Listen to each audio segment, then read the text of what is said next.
welcome to the Tech Ambassadors. I'm Jordan Jenkins, and I work at the ARC Westchester in Westchester County, New York. So today, we're talking about a game-based system of work preparation. These are apps that have been developed. I don't know the whole story behind them, but I just found them on the App Store, and they were developed by a firm organization and nonprofit, Partners for Work, in Pittsburgh, Pennsylvania. And the developers were SimCoach Games, and they're pretty neat free apps.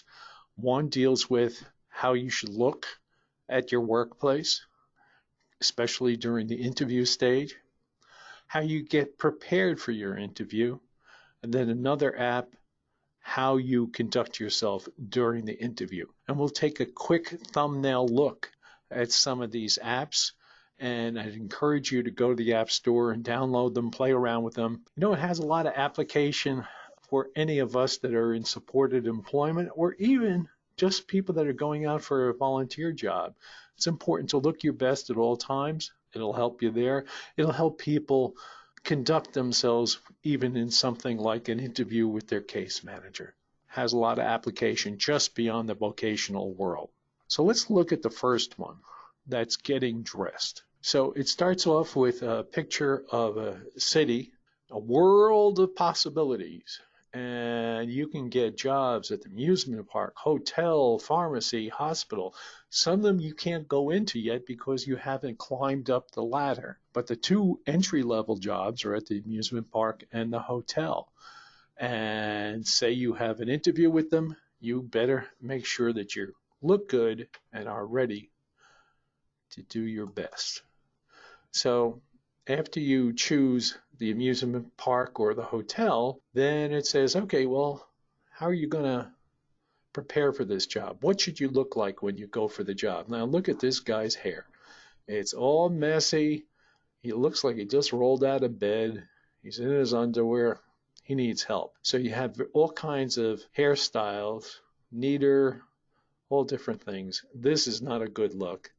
Then you can go through this and choose your shirt, the bottom, whether you're going to wear jeans, dress slacks, the kind of shoes you're going to wear, and maybe some dress items. So here's an example of a guy that is going for the interview. It's for a hotel job in housekeeping, and this guy looks okay. He's got a nice polo shirt on, nice slacks, comfortable shoes, and the program gives you a score of how you looked, whether you're ready for the interview. And this guy got a good rating, and it says he's hired. And one of the reasons is he looks pretty cool. He looks very capable. But waiting for his interview was this guy. And guess what? He wasn't hired, right?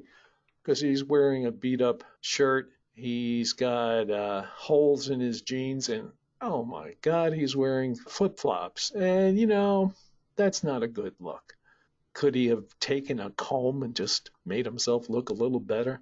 Nah, an employer's going to say no to this. Absolutely. That's a really neat little game about how you should look when you go for your job. Another one, and they all share a similar look as far as the graphics and the play elements, is get prepared.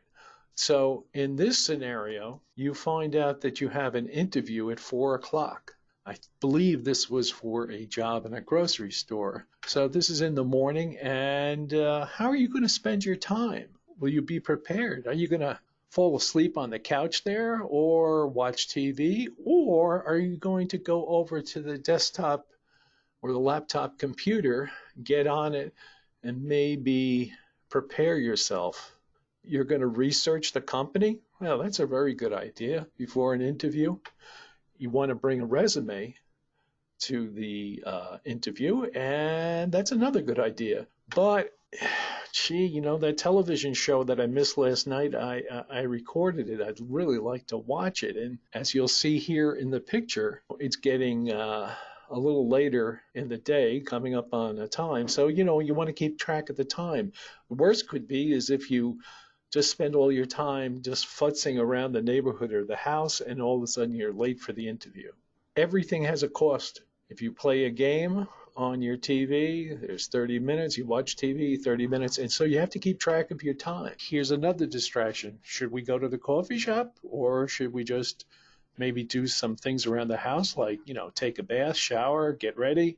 All your choices. Even going to the coffee shop, are we going to take a bus, or are we going to drive there? How much is that in time is that going to take us? So that's a cool little thing just as far as time budgeting and your activities. The final one we're going to talk about is this game that deals with interviews and how you conduct yourself. So here's the interviewee, here's the interviewer.